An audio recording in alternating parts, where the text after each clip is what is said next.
Okay, first, I have never tried a real eggnog, so I don't know how it should taste. But I have seen the taster and I have seen a real eggnog, so I will going to make a raw vegan eggnog inspired of what I have seen. I will use buckwheat sprouts, and you can sprout your own, or if you don't have time to sprout, you can just soak it in water and rinse well. So, in with this in my food processor. What I have next is a banana, and I use frozen banana, and that's because I think the frozen banana tastes better. It's more like a cream or something like that. So, whoops, where are you? Here. And then I have my little pumpkin spice here. Here, a cup of tea. It's actually chai tea and it's really nice. Make this tea very strong, right? So in with this. So we take nutmeg in here. And then for extra sweetener, I take some dates. And now I will just blend it. So, and what you do now is that you take moringa powder, wet grass powder, barley grass powder, or some green powder, what you have.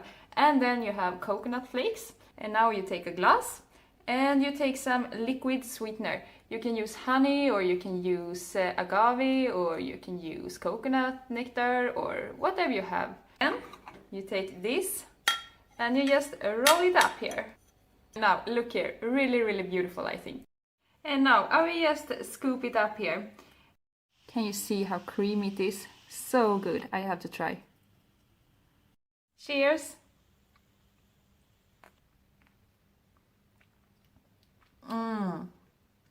So good.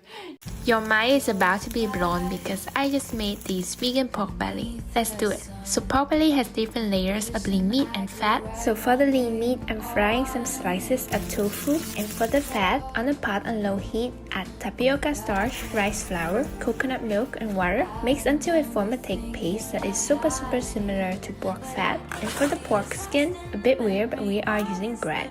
Cut the baguette into half, remove the inside, and for the fun part, stack the layers on top of each other. Pork skin, fat, lean meat, and the coconut tapioca mixture will help all the layers stick together, so it will look like this. And wrap in foil and steam for 30 minutes.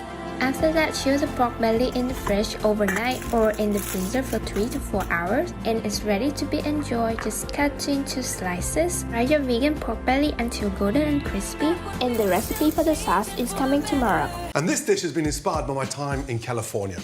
This is an amazing cauliflower steak that will be on your table in literally 10 minutes, quicker than you can say the word vegan. What? Come in. Gordon, making vegetarian food? Gordon, I thought you hate vegetarian. I'm allergic to vegetarians. I come out in a rash. Why you make vegetarian food now, Gordon? Why you bow down to those people? Why you join dark side? Right, Oscar, pan down. Beautiful cauliflower. We're going to take the steak, the centre cut, about 1 inch thick, and go all the way through. That is what I want, that beautiful steak. Now, let's get some oil in the pan, okay? In she goes. Lay away from you. Got to get some colour on that. No colour, no flavour. Even when I'm talking about cauliflower. Salt, cracked pepper. Next pan, it's going to be a dry pan. We're going to toast our spices. Pigeons, caraway seeds, parsley, shallots, garlic, dill, mint, sugar, beautiful mustard, and like a herb de Provence. I'm getting some colour on that now. Give it a little shake. Gently lift that up. You can just start to see the colour. Or just white? How do we get more colour on there? Little knobs of butter, okay? That's going to get a really nice flavour. I've got the garlic sort of working its magic. Lemon in. Lemon juice helps to keep it nice and white, but also just roasting that in there. I'm toasting my seeds here. That flavour and that smell is incredible. Now, once I've got the colour on the cauliflower steak, literally lift that up, turn that over, turn down the gas, add a touch of water or stock in, bring that back up to the boil instantly. As it starts boiling, put that lid on, and then turn that gas down. I'm going to chop up the shallots into the bowl. Now, From there, take your mint. And take your dill. And take your parsley. Now just chop the herbs once. Salt, pepper, a nice tablespoon of mustard. A nice tablespoon of brown sugar. 2 tablespoons of red wine vinegar. The olive oil. Now the olive oil, don't go crazy olive oil. Mix that up and sort of keep it quite dense and thick. You never really have a salsa verde that is literally runny. It's quite a nice, beautiful, chunky, thick, rich liquid. And beautifully, beautifully mix them in. Now, I need a bit of a sheen. This can be served as a wonderful sort of side dish or an actual main course.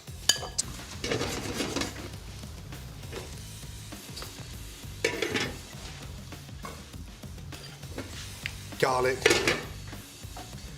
Check the cauliflower. And we're sort of now glazing, tilting the pan and glazing this beautiful cauliflower steak. Get your small knife and it should literally just be going through the steak. And look, it's just going through. And that tells you it's beautifully cooked. And this steak comes home to rest. Look at that. That sits on the middle of your plate. Get this beautiful salsa verde. I want it fresh. So I want to sort of macerate that over. That incredible, beautiful steak. Fresh, extra virgin olive oil. It's so much oil, I think America's gonna invade My it. beautiful toasted almonds. And that is so good. A beautiful cauliflower steak in under 10 minutes. Honestly, tonight, it makes me want to turn vegetarian.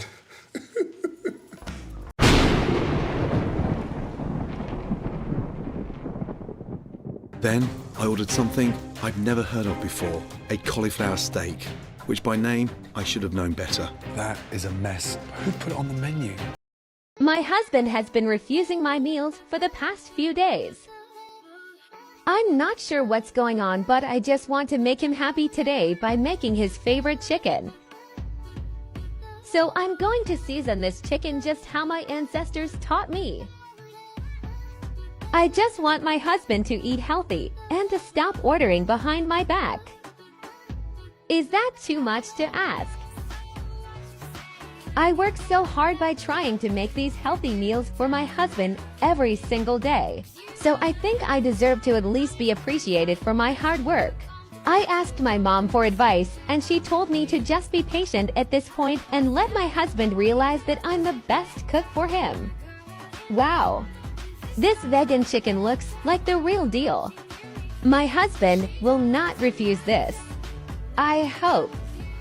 Today I'm super excited to share with you a raw vegan pad thai as served at the Woodstock Fruit Festival. We use zucchini noodles. Now you have a lot of options when you're making zucchini noodles. You can use an electric spiralizer. This is a pretty epic one. Think kitchen, it was like 25 bucks. And then you can just put your zucchini in there, switch it on, and then get doing your sauce while you're doing other stuff. This works for a lot of things. But again, I like the thin, flat noodles. So they're more pad thai-ish. So this makes it a little bit more authentic. Next, we have some Napa cabbage noodles. If you don't know what Napa cabbage is, it's also known as Chinese cabbage. It's really nice and tender and delicious, and it's usually really inexpensive.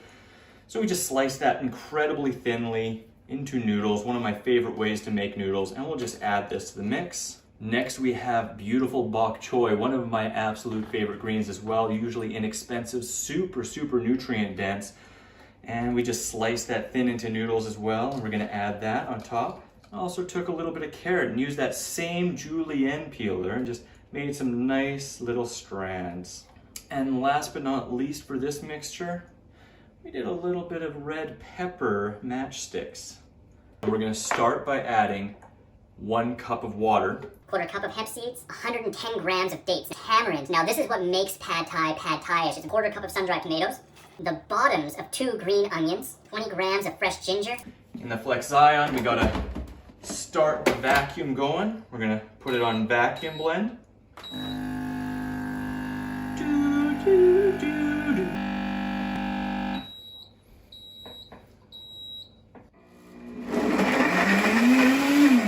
Oh yeah, you blend it. it good. Blend it good.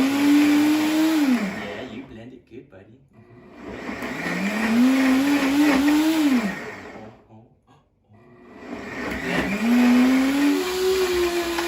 Don't be afraid to shake your blender.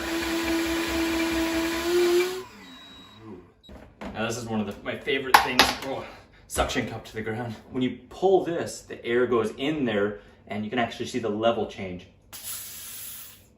Pretty darn cool, hey?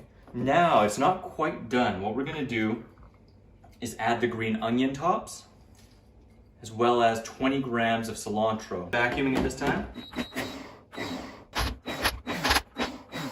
There we go. Looks like it's mixing in there pretty good.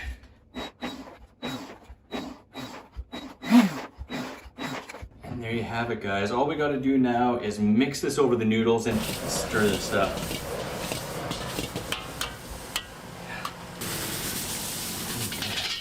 And there we have it, guys. Raw vegan pad thai, super delicious, super nutritious, really nice and authentic flavor. Okay. Oop this out, ooh, ass this out, ooh, hit it. Oop this out, ooh, ass this out, ooh, hit it. Döner kebab is a classic Turkish street food which became super popular here in Germany. I live in a small village and I think we've got like 4 döner kebab restaurants here. And that's what we're gonna make today. Döner kebab, but vegan, with a fluffy flatbread, with a garlic sauce, with meaty mushrooms, fresh veggies. Let's go. I've got here some really big champions. And put them in a large baking tray. To get some flavor in here, I will add a bunch of spices. We've got here a little bit of sugar, salt, smoked paprika, dried thyme and oregano, cumin and garlic powder. And put that over here. Add 3 tablespoons vinegar and 2 tablespoons soy sauce for that umami flavor. And then give it a shake. The mushrooms are marinated and smell really good. So it's time to put them on a skewer. Take your mushrooms and skew them up all the way up. I've put half an onion at the end of my skewer just because it adds a little bit more flavor and stabilizes the whole skewer a little bit more. And then we can roast it in the oven. Then you will need a very sharp knife to cut down the mushrooms just like you would cut down a kebab skewer.